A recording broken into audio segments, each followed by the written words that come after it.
The Subcommittee on Crime, Terrorism, Homeland Security Investigations will come to order without objection. The chair is authorized to declare recesses of the subcommittee at any time. We welcome everyone to today's hearing on the challenges facing law enforcement in the 21st century. And I would recognize myself for an opening statement. Just a matter of quick personal indulgence. I would ask everyone to please remember our friend and colleague Tom Tillis from North Carolina.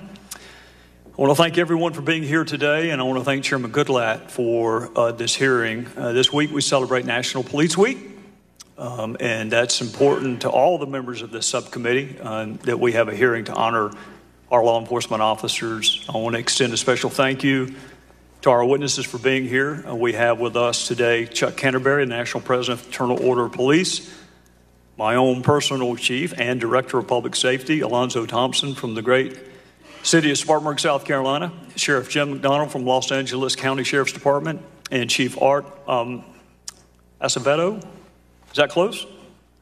Forgive me, I'm from South Carolina. I may get it wrong before I get it right again. From the great city of Houston, Texas. Each of you here today and all of our law enforcement officers across the nation dedicate your lives and their lives to the precept which undergirds our country, and that is respect for and adherence to the rule of law.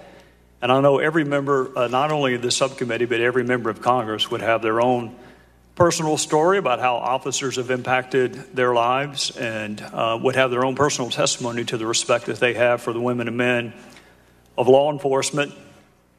I know as I was preparing for this hearing, my mind went to an officer in Greenville, South Carolina, by the name of Alan Jacobs. Alan, about this time last year, maybe a little bit more than a year ago, learned that he was going to be a father again. But this time it was going to be different. He had two boys, and this time he was going to be the father of a little girl.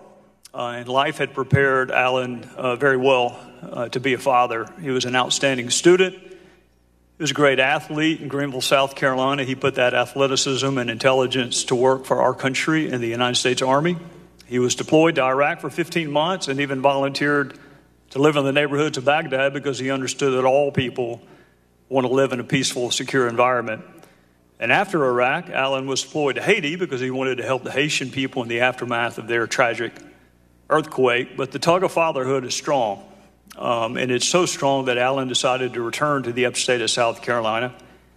But his desire to serve and protect remained. So he left the uniform of the United States Army and he put on the uniform of the Greenville City Police Department. And he pursued that calling with the same vigor and the same strength and the same professionalism that epitomized every other facet of his life. Whether it was service on the SWAT team, or the cops on the court, as a patrol officer, for schools or for a gang resistance team, Alan would stop his patrol car from time to time, carried a basketball in the trunk, just get out and shoot basketball with the kids that could use a father figure like the one that he was providing to his own boys and would provide to his daughter. I learned all of this about Alan in a telephone call that I had with his mother 2 days before his funeral. This man that survived Iraq and Haiti and boot camp and police officer training could not and did not survive an encounter with a teenage gang member who had just been released from jail. Never even had a chance to unholster a service weapon.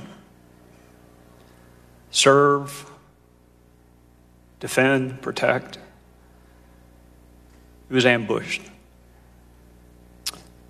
His funeral gave all of us in South Carolina an opportunity to reflect not only on his life, but Chief Thompson, the life of Jason Harris, who we just lost in your own department, responding to a call for backup from one of his fellow officers, or Russ Sorrow, or Kevin Carper, or Marcus Whitfield, or Eric Nicholson, or any of the officers in the upstate of South Carolina, who gave the most precious thing they had so they could protect the most precious thing we have, which is life. Law enforcement officers are willing to do what most of us are not willing to do, and they're willing to interact with people that most of us are not willing to interact with, and they are willing to miss things in life that most of us are not willing to miss. So today we're not only here to honor you, but we're here to listen, and we're here in part to memorialize those officers who lost their lives in the line of duty, but also to respect and pay honor to those that are still with us. So I want to thank you for being here, and I am most interested in how we can help you do your jobs. There are challenges in our criminal justice system. I want a system that is not only respected, but worthy of respect. And there's not a system we have in our country that can't be improved. And I am more than willing to hear ideas on how to improve it. But there is something different about law enforcement officers. And if we lose that sight of that as a society, that not only do they wear a uniform and a badge, but they serve symbolically as a line between law and order and those folks that are not of good conscience. If we ever lose sight of that, we're in trouble as a republic. So thank all witnesses. I look forward to hearing from you. With that, I would recognize the gentlelady from Texas. Mr. Chairman, thank you for your courtesies, and to the witnesses, thank you for your courtesy as well. I was in a leadership meeting, and I thank you for recognizing, or at least accepting, my apologies for my delay. This is a very important hearing, and as the chairman has indicated, it is important that we try to help each other, law enforcement and community. And I want to acknowledge Sheriff Jim McDonald, Chief Alonzo Thompson, Mr. Chuck Canterbury, and Chief Art Acevedo for your presence here today. And to say to you that we acknowledge in this week those who live and those who have fallen. And we need to ensure that those who live recognize that we never want to see any more tragedies and families not seeing their loved one come home. In particular, I want to acknowledge Assistant Deputy Chief Clinton Greenwood of Harris County Constable's Office, who was literally executed and died on 4/3/17. Officer Richard K. Martin of Houston Police Department died on 5/18/15. Deputy Sheriff Harris County Sheriff Darren Goforth, 8/28/15.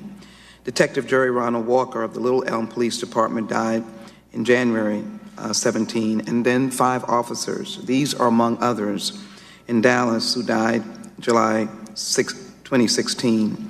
Brent Thompson, Sergeant Michael Smith, Senior Corporal Lauren Ahrens, Officer Patrick Zamara, and Officer Michael Kroll.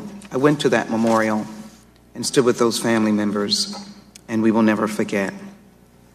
It is important in today's hearing to explore the challenges and seek strategies for modernizing and reforming our law enforcement practices and policies in order to increase police safety nationwide and prevent the use of lethal force against unarmed citizens and selfless law enforcement officers. We want to make sure that we look at both sides of the issue, and particularly we want to hear from you about building trust and respect. We want to understand what has been used by many, police militarization, or how we can balance the protection that the community needs with the various assets that you utilize. The need for responsible and comprehensive data. I believe that data is the science of police work. And then, of course, to be able to deal with the question of lethal force and protecting your lives and those of the community.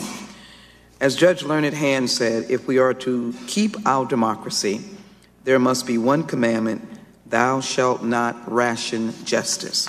And so today I look forward to hearing from you as well.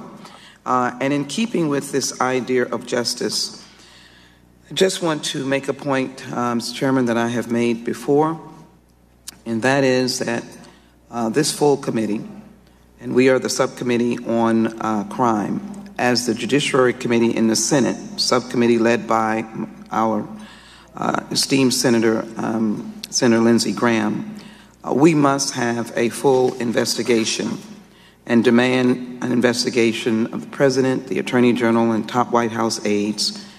Democrats on the oversight and the Judiciary Committee are asking for all memorandum that deals with the ending of the tenure of Director Comey and as well the allegation that the President asked Director Comey to end the Flynn investigation, and certainly the release of classified information, recognizing that the president can release classified information, but what jeopardy have they put assets and intelligence community members in, and of course our allies. I read into the record, we are concerned that the continued failure of House Republicans to take action in the face of this onslaught of allegations will cause significant damage to the faith that the American people have in the credibility and integrity of our committees and the House of Representatives. We have a solemn obligation under the Constitution to act as a check on the executive branch and to hold the President Trump accountable. Again, not as Democrats and Republicans, but as Americans. It is time that we work together to be able to find the truth, and obviously the truth will be our guide. I thank all of you for your service and your commitment to law and order and to the Constitution, and for the service that we will never be able to thank you for as you protect the American people. I thank you so very much. I yield back. Gentlelady yields back.